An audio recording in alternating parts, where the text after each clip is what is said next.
have built Garbhagudi from scratch to a company of valuation around 100 crore. So I'm an example for all of them that I was average in academics, not that good in even in terms of anything what you know you people think has leadership skill. So I used to always think what else I can do, what is my passion, and how can I build something on my own strength. So it was a constant lingering in me. This is episode 3 of Dream 100 Show with Mrs. Pushpalatha MS. Welcome to the Dream 100 Show listeners. I'm your host Savitha Hosamane. And I'm your co-host Gunjan. Each week, we interview today's most successful and inspiring business owners with winning teams who had the courage to chase their dreams in spite of all the challenges. Join us as we bring you everything that goes on in the minds of successful business owners during decision-making process. And gain insights to make smarter decisions. In today's episode, we talk to Mrs. Pushpalatha, a passionate entrepreneur who co-founded Garbhagudi Group of Companies and scaled the business from scratch to a valuation of 100 crores, not an ordinary feat. She started her journey as a lecturer and then moved on to co-found her first successful venture, Indus Technologies. Her next venture, Garbhagudi IVF, is a chain of fertility treatment centers. She shifted her industry from technologies to healthcare, which was a total change altogether.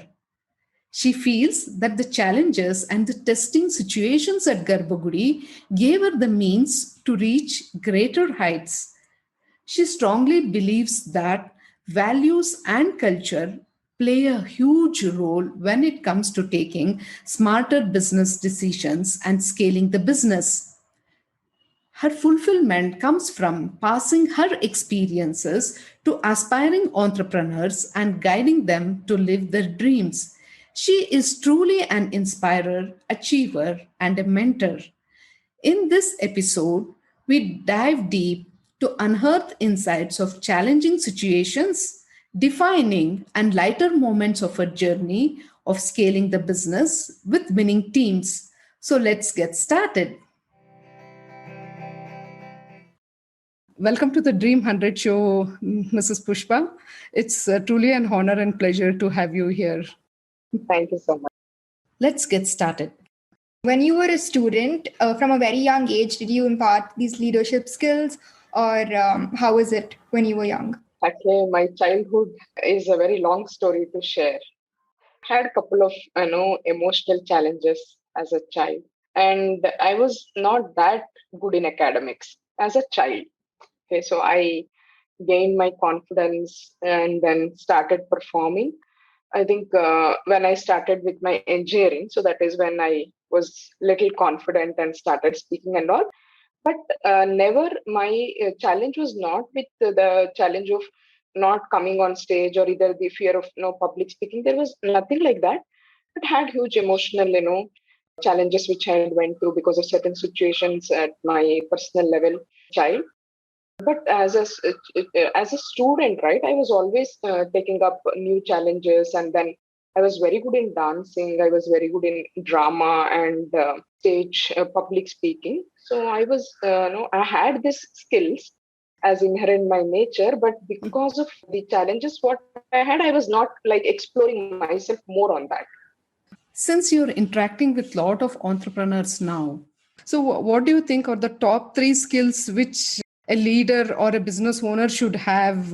One thing what I've learned after interacting with many in the industry is, Savita, that these leadership skills, there are some myths around these, leadership skills and entrepreneurs things, right? So it is not that it is definitely it's a myth that it's a rare skill. Okay, I've seen many people develop this as a myth at early in their life that if you're an extrovert, right? or if you are really courageous and then always you very good in academic, are the only ways to showcase our leadership skills. So I'm an example for all of them that I was average in academics, not that good in even in terms of anything what you know you people think has leadership skill at an early age. So there was no such indications in my life except my inherent strength of me speaking, not letting go of any situations or things. And definitely top three things which we need to, if as a for children, right, if we can inculcate these habits at early in their life, like not to stop themselves irrespective of whatever the surrounding situation or the environment, will definitely build a lot of confidence for children at an young age. And just to like see whether you know English or whether you have a good communication skill or not, in whatever, if you can speak fluently in mother tongue, that is how I was very good in speaking in Kannada, so that is how I used to participate in all the local language public speaking and the debate competitions, and I had won one or two awards also because on some of the which I took part. So definitely that gives a lot of confidence that even I can do it in life, right? So from an early age, if you can teach children that do not stop yourself, no matter what happens, is the biggest leadership skill what we can give them. Awesome. So, when was the first idea of this entrepreneurship sown in your mind? Yeah, it was in 2010 when I quit my job. Where I was a lecturer in an engineering college, Vietnam Institute of Technology. And I quit my job because my husband was deputed to Switzerland on a project. And then I was supposed to quit my job and then go there, be with him. Then I thought, okay, for ladies, anyhow, this family commitment comes in as the first priority for all of us. So then I thought, okay, why not? This is a right time. Why not? I think on doing something on my own. And even like when I was working as a lecturer, so I used to always think what else I can do, what is my passion, and how can I build something on my own strength. So that is, it was a constant lingering in me. In 2010, everything plays, and then we invested in two companies. One is Garbhagudi, as you know, so Garbhagudi IVF Center, and the second is Indus Technologies with my brother. So 2011, both started doing fantastic. And out of all, since Garbhagudi, because of healthcare, it started expanding too fast. From Indus Technologies, I moved to Garbhagudi for a full-time position. Mhm. I have one question for you here. You were working, so you had an employee mindset at that particular point of time, and then you shifted to being an entrepreneur. So that shifting of mindset from an employee mindset to an entrepreneur mindset, what was that shift? How do you think people who want to change their jobs, how will they start? Definitely, one biggest thing what we need to keep in mind when we are switching over from being an employee to running my own business is that the time and willingness to take up any challenge that comes on the way and stand by the decisions what you make and take support of people around, right? Because as an employee you may not have exposure, especially if you're from a first generation entrepreneur, right? You do not have that kind of a background in the family, neither your inner circle or any people around you do not have that kind of an expertise, and you are trying something on own. So definitely we can take up, and I took up courses like ISB, right? 10K Women Entrepreneur, Goldman Sachs supported program. So that gave me a different perspective on entrepreneurship. And then I started speaking to few of my mentors whom I knew they were doing good in business and in the industry. I started learning. So learning, keeping that learning curve open, and then ready to take up the challenge and then deal with it, not letting your emotions come into the business is the big thing, is the mind shift needed. Okay. Could you tell us a bit about your business, the Garbhagudi IVF Center? So Garbhagudi IVF centers are a chain of fertility hospitals known for its extraordinary success rates, ethical values, and holistic approach towards the fertility treatment. I'm the co-founder and director at Garbhagudi.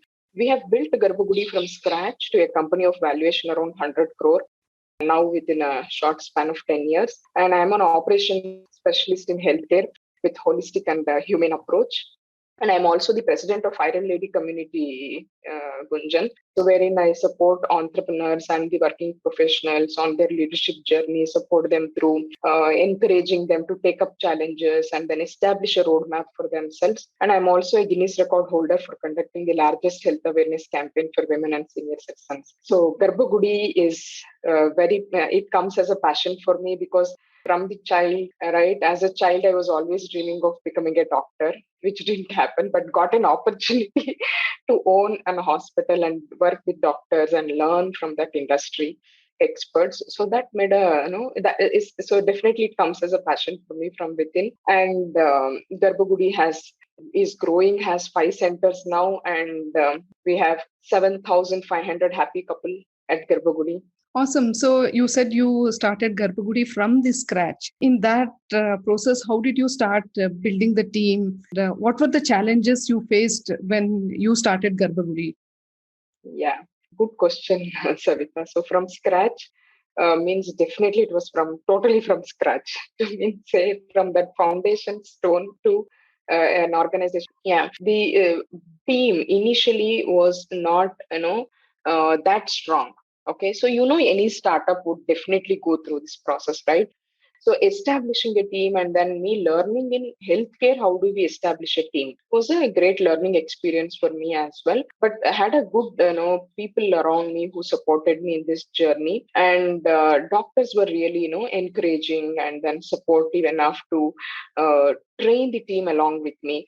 So we have, we started, I think, with 7 people initially. Today it's together Garbhagudi has 200 employees, so it's been a fantastic journey. And we also have an academy, right, training academy to train doctors on infertility fellowship. We have courses running under affiliation from Indian Medical Association, and we have courses running under Rajiv Gandhi University of Health Sciences to support doctors learn infertility. So you mean to say the team which gets trained will be given a first chance to work in the hospitals?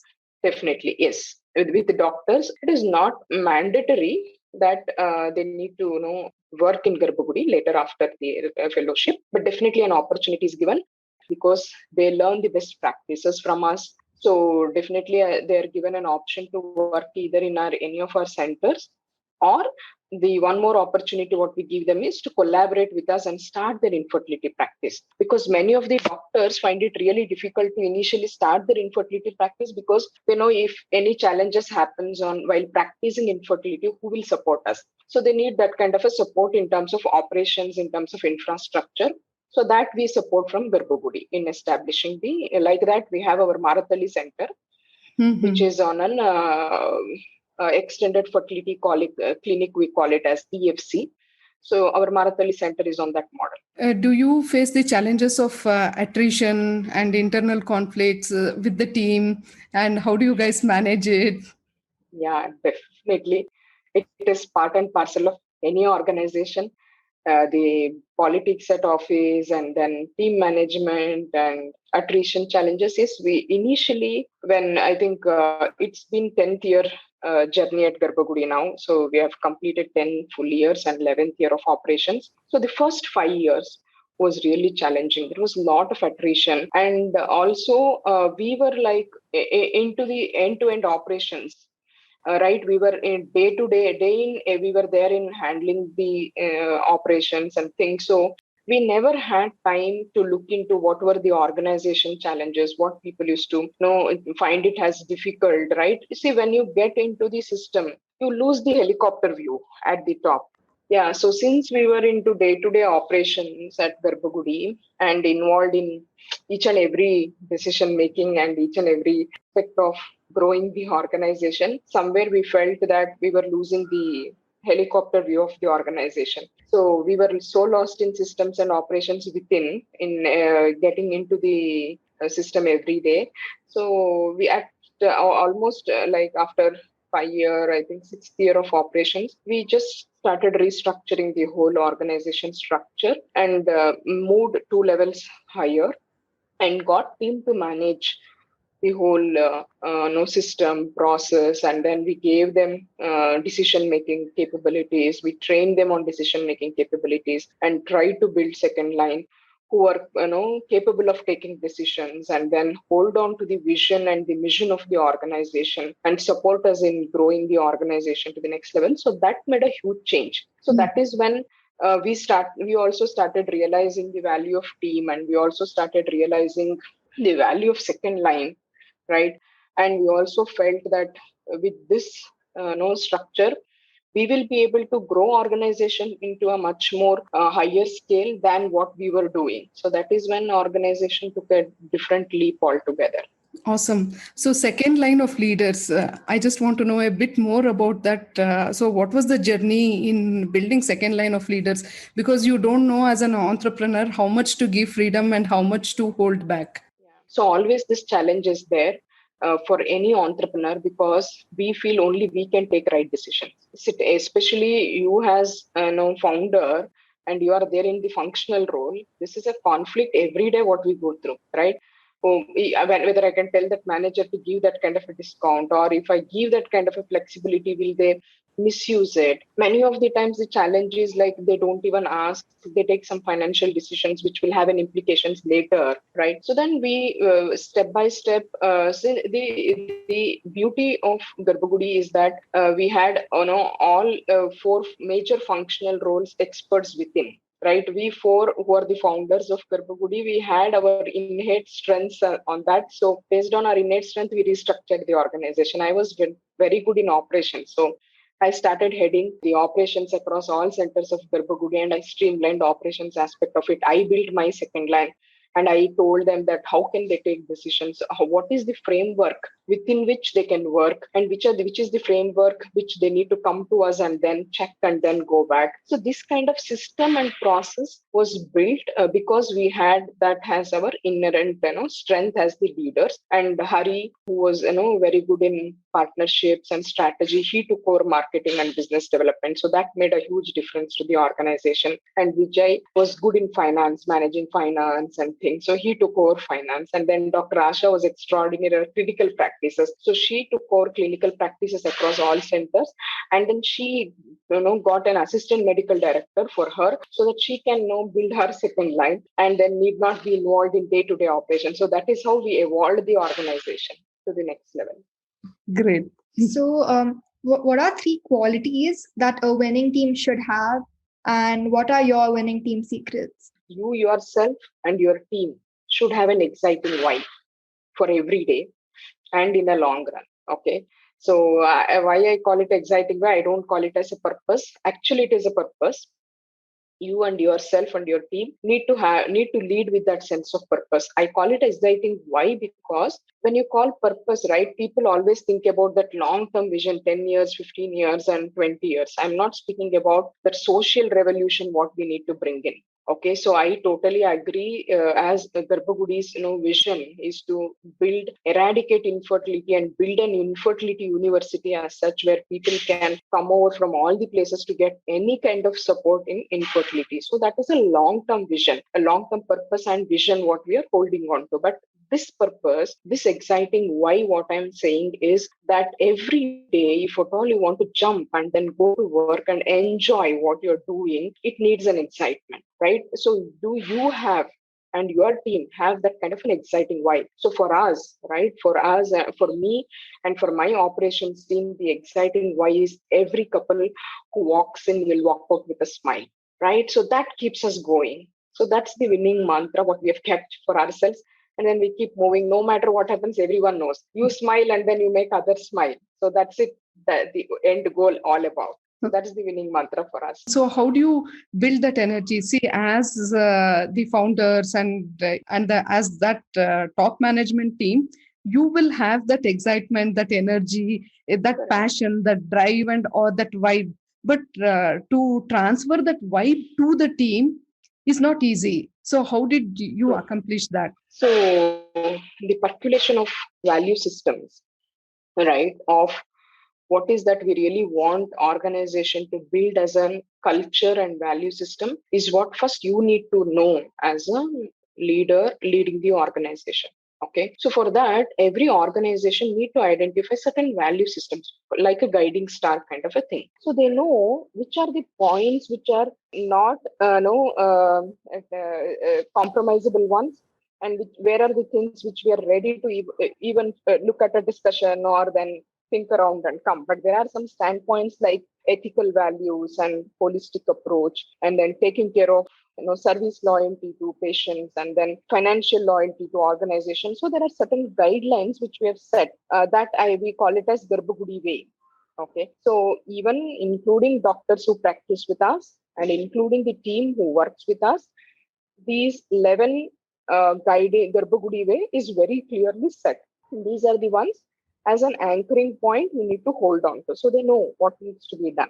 And each of the guiding stars are also like very specifically described, and we read it as a part of the culture in the organization. In the Garbhagudi has its own innate Garbhagudi culture called Garbhagudi way. Every day we practice 11 minutes of 2 minutes of silence, and then followed by Mahatriya's message, and then we read the Garbhagudi way. Every Monday, one of the team member reads Garbhagudi way, which is our anchoring point, and they explain one of the aspect of that Garbhagudi way, and then we read out our affirmations, the Garbhagudi vision, everything will be done together. We hold OPDs for about 11 minutes, and then we finish this and then continue with our OPD. So this kind of culture set in the organization helps team to understand what is the framework in which they need to work. Great. So even when a newly recruited person comes, in the induction period, this culture is given to them. We give the printout of Garbhagudi way. We attach it, and then we tell them you need to go through this, and every Monday we will during your prayer time this will be discussed, and they know it. Yeah. Even in the induction, it's a part of the induction protocol itself. We display Garbhagudi way, and HR will take them through the Garbhagudi way. Okay, and if people are not aligning to this value system, how do you bring them to align to your value system? It is not that just because we tell everyone that they hold on to these value systems and then they say, wow, such a value system. And they say, a lot of them really find it sometimes difficult to even connect to the infinite prayer, right? Which we practice, Mahathir's infinite prayer, which we practice. Sometimes even doctors find it difficult as a culture. So we do not force anyone, but we tell them that this is Garbhagudi way. So if at all you want to be within the system and then be happy with people around you for which you have come here, for which you have taken job here and then come here to explore yourself, then these are the protocols to be followed. And we never force them that you got to attend prayer and all, but we insist them that it is not some religion which we are trying to force on you. It is beyond religion. So definitely it's a positive message what every day comes in through Mahatriya. So just see and implement. If you want to implement, you implement, or if you don't want to implement, but do not tell others that do not follow it, right? You don't do it, it's okay for us, but let people do it. Sometimes even we had this resistance when we introduced. It is not that it was there from the day one, right? Because we are also growing, we were also learning. So we introduced this at somewhere around 4th or 5th year. So then there was a lot of resistance with some of the doctors and middle management level. Initially that resistance was there, but when we were very clear the 11 guiding principles, and no matter what happens, we hold on to it, we being there in the system. So they know they also found value with Mahatriya's message over a period of time, and they were seeing us, right, holding on to this value system the way we were growing, 4 of us. So they started seeing that, and right, as than whatever we give them as a preach or a teaching, people seeing the way we grow personally, they will start doing it. So that made all the difference. So we holding on to principles and then we growing made a huge shift in the other people mindsets. You were walking the talk, and thereby it becomes easy for the team also to align. Definitely. And then the morale of the team pre-COVID period and now post-COVID, definitely the morale is not the same. So now how do you pep up their energy and keep that energy going? So even though we have shut OPDs across all the 5 centers, we are only opening weekly once for any emergency follow-ups and the prescriptions to be given. all the managers and the people who report to me directly, we always connect at least weekly once, even today, and then we just see how are they, how is their family, and then things. So definitely connect and think is, I don't know, somehow since because there is so much of value system around what we have built, right? Connect has never been a challenge at Garbhagudi. So people, it is actually on a much higher side here that they connect with me and Dr. Asha and other Hari and Vijay so much that we sometimes find it difficult to pass that kind of tough decisions, right? So they connect with us so much. So they're taking that transition of no, we are not giving this decision. It is as a system we need to follow this. It has become sometimes little difficult, but motivating people and then post COVID especially, we have a lot of messages coming from Dr. Asha in terms of Asha Kirana, so that they can hold on to, and then we also pass it on to our patients because these times it is really needed to be really positive and keep going, right? So that is how we have, and Infinity Prayer, so whether we are there running organization, not there, Infinity Prayer is a common culture. So we all of us will connect at 11:11 and then do Infinity Prayer. Awesome. So, what was your first taste of success like? First, for me, first taste of success was 2013. On a single day, we had four pregnancy positives confirmed, and then out of that, two were twins. Okay, and looking at that, see, every day one positive was a normal thing. Okay, but in a single day, four couple conceiving and then two twins in the scan we came to know that two are twins. It was so exciting, right? That day tears rolled out in my eyes with gratitude for whatever I was doing and contributing, because that time I told you, right, we were into the system, so I was there handling day to day, and then people used to come and meet me and then talk to me and all. So there was so much of joy and gratitude for what we were bringing smiles into the fulfilling the family, right? So was that was my, and so then really I felt like no matter what happens, we should really make it big, because we had a fantastic team. We had a right approach towards the treatment. We had that ethical, moral standards set for ourselves in treating in protocols and all. So that gave me a best moment ever. Yeah, even today I can relate to that tears which instantaneously rolled down. Yeah. Mhm. So, like, what is the best advice you ever received? Yeah, leaders manage energy, not time. I Mhm. was always worried on, okay, morning 7 o'clock, 8 o'clock. So I was, because of my parenting, my parents were like that, like very disciplined. Everything used to run as per clock. It was not that it was whether it was right or wrong, but for me to get occupied full day, I just I if I have a list of morning or the previous night when I used to think and reflect on my next day work, if I had 25 tasks, then I would have say yes, about good enough for me tomorrow, and done. I have a list of tasks which I can fulfill. But later I realized I'm ending my life just by picking the task. But these tasks leading me to where I want to go? Is it aligned with my roadmap? Right, many of the times, that is why I mentioned that after 6 years of operation at Garbhagudi, we felt like we are into the system so much that we are losing the helicopter view. So where I wanted to go, my roadmap and organization roadmap was entirely different, but we were handling the challenges of sister, we were handling challenges of housekeeping. Rather, we can delegate, make a system and a process out of it, and then people can follow it, right? So it need not be that everybody every day walks into my chamber and then keep asking me for solutions, and then I sitting as a leader, no, I pass on giving no decisions, and then even though it gives initial levels, it gives a lot of ego fulfillment, but I know that was not the way.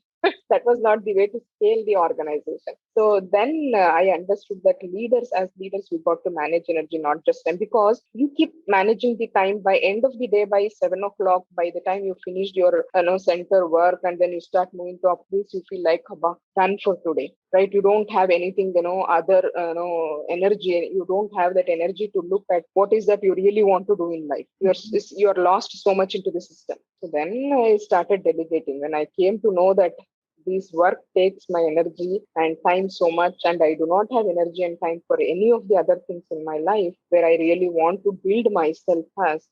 So then I started delegating and started managing my energy, not just time. What was the lowest point in your journey so far? If it was Pushpa 7 years back, I would have treated every setback as a failure, and I would have beaten myself so much that, oh, what is this I'm doing? Whatever I do, this, what is this happening in my life and all. So somehow that Pushpa changed, and then the journey has been entirely different now. So I do not even consider any setback as a failure. I consider it as a setback, but still, a few moments when there are conflicts within the partnership, when there are conflicts in decision making of the organization, and when there are conflicts in what we decided, and then we do not hold on to that, but we move ahead with something else, right? So those are the moments when I feel like, okay, what did I do, right? I feel like little down on myself, and then say that, okay, if it was only this much, then why did I try so hard? So there were certain board meetings where I really felt that when there were conflicts at the board level, when there were conflicts at the top management level, that this was not the way, this is the way and all, and then should we go for an investment, or should we scale it like that? So there are moments of setbacks, but even today I consider them as setbacks, and then it is because I was serious enough to look into that with that perspective. We have been growing. Mm-hmm. Otherwise, if it is not easy to be there in a family business, right? So because there will be too much strain on the relationship, personal relationship, so it needs a lot of maturity to handle that. So, how did you gain that maturity? Who helped you in gaining that kind of maturity, or what is the kind of learning that you implemented? Biggest two mentors played a big role in my life. One is Mahatreya. I owe Garbhagudi's growth journey definitely to him. The maturity he has been giving through the spiritual retreats that HDVs, what year on year we go, all four of us, we are connected to the same school of thought, right? So we go and then come back saying, Chalo, it's okay to go through that kind of discussion. It's okay to go through that kind of conflict. And then again, we come and then together start the journey again, thinking what is best for organization? How can we move forward? So the second important, mentor who supported me in this leadership journey is Rajesh, but Iron Lady, which made a huge difference in terms of scaling the organization to the next level. So the personal, relationships, handling relationships, and then maximizing the relationships came from Mahatreya, whereas leadership journey, scaling the organization, building my own capability to scale the organization, everything comes from Iron Lady. So these two have been fantastic mentors supporting me in this journey. What advice would you give to anyone who wants to start something of their own, or business or anything, or like to the youth? Definitely, please explore whatever you want to do. I don't say only entrepreneur is the way.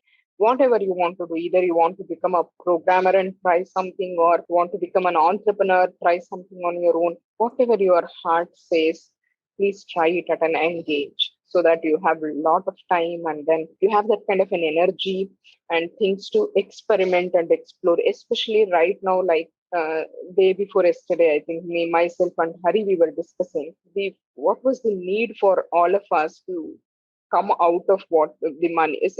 Hari, at that time when we started Garbhagudi in 2011 itself, he was taking a much higher salary than what he's earning even right now as a salary, right? So he was taking 10 years before.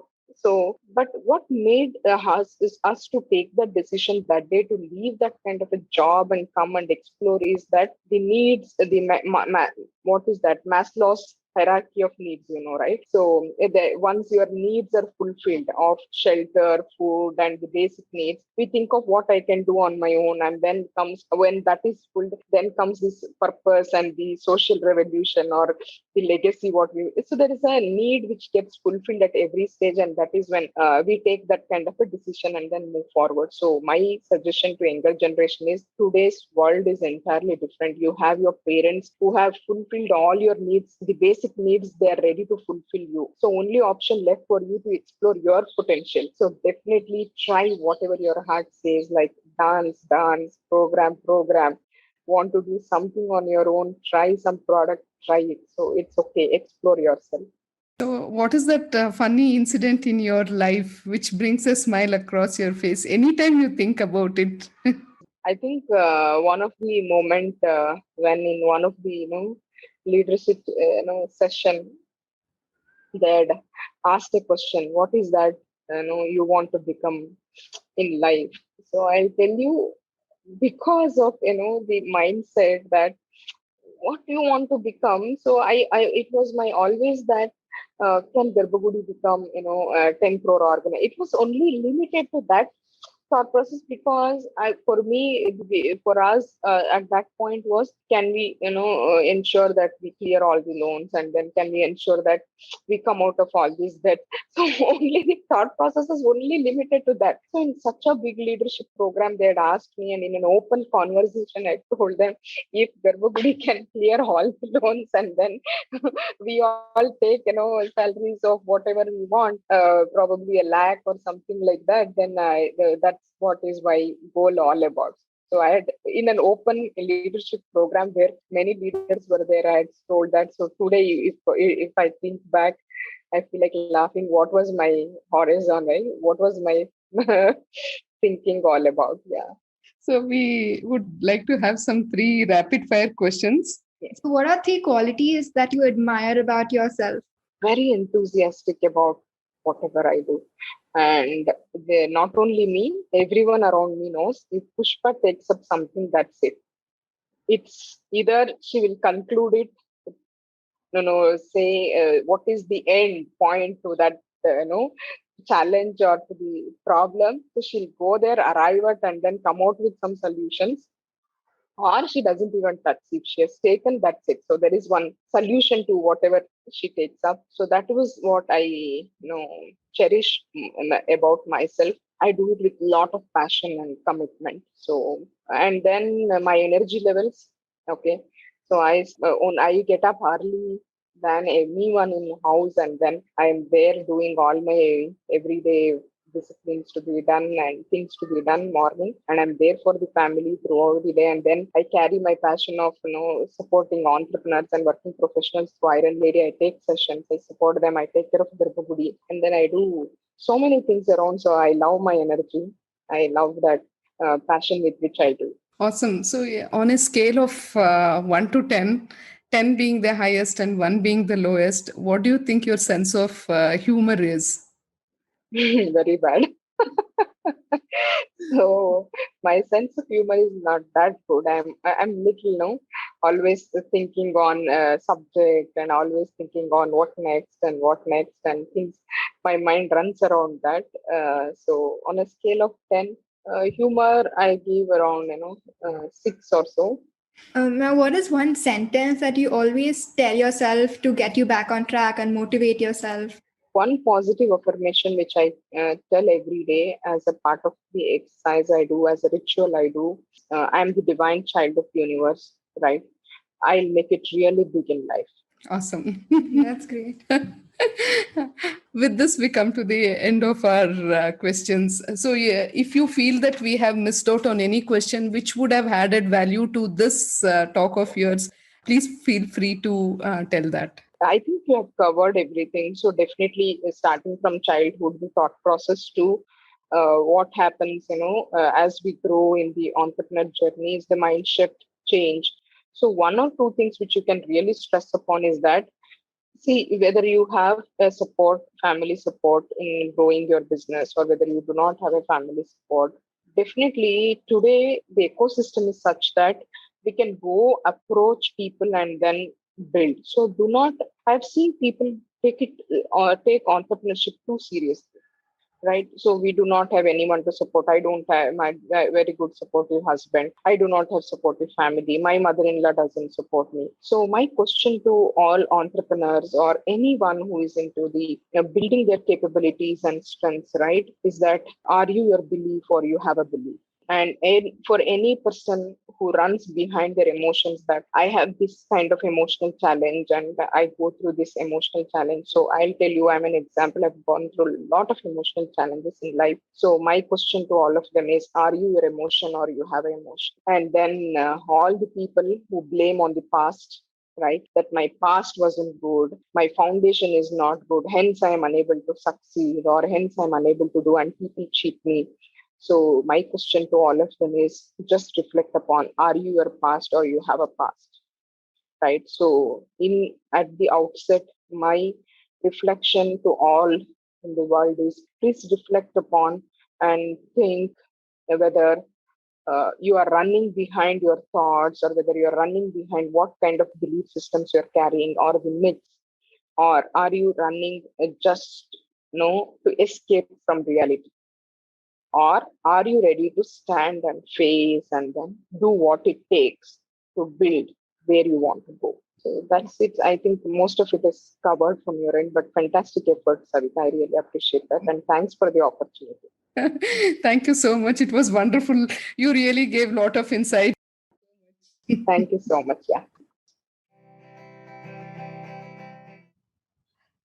This is truly an amazing and a power-packed conversation with a lot of takeaways and values. The top 3 takeaways which I would like to highlight are, first and foremost, identify your value system for yourself as well as for your business, as only your value system and your culture will help you to scale your business. Secondly, emotional maturity is a deciding factor while making tough decisions and moving on in business relationships. Leaders manage energy and not time. I'm sure there are still valuable takeaways. So I have to listen to it again to actually get the full implication of the conversation which we have just had. So don't forget to share your takeaways as well. Never lose out on an opportunity to learn from the life lessons of real-time business owners on Dream 100 Show. Thank you so much for listening to this episode of Dream 100 Show. And now make a smart decision of taking the next step towards your dreams. We strongly believe that life is just a play, as we win some, we lose some. We miss some and we mess with some. So enjoy your journey and play it to the fullest. Don't forget to subscribe to the Dream 100 Show and leave a review. Share your biggest takeaways with us and follow us on LinkedIn, Facebook, and Instagram. This is Savita and Gunjan signing off. Catch you soon in our next episode.